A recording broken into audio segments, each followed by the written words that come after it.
Paupo. Kina.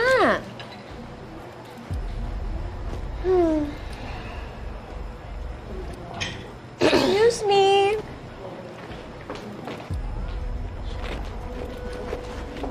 Yes, ma'am. May question po sila sa food. Hindi about sa food ninyo. May question ako about sa security nyo dito sa La Grande. Yes, ma'am. We have many guards stationed in all the entrances and exits to make sure po na safe kayo in your special day. Talaga?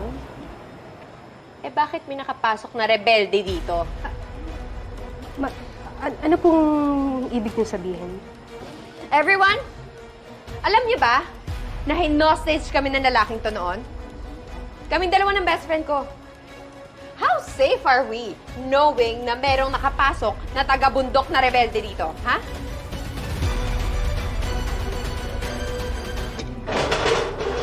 Tapos ka na ba, Shaira?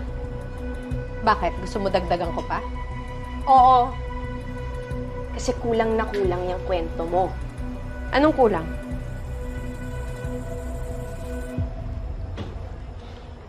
Oo, dating rebelde yung mapapangasawa ko. Pero umalis na siya ng Kilusan. At para malaman ninyong lahat, para alam nyo, pinatawad na po siya ng gobyerno.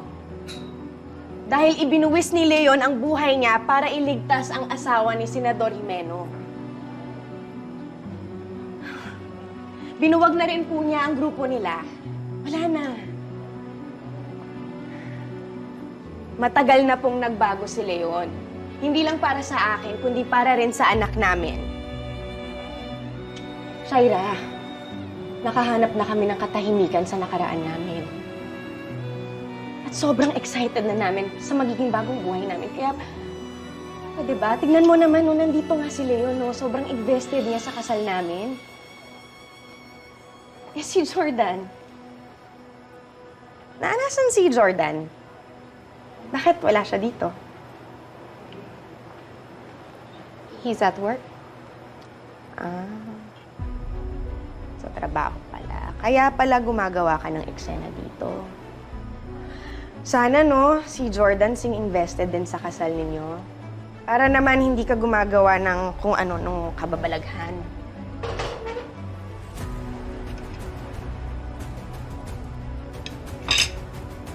Halika na.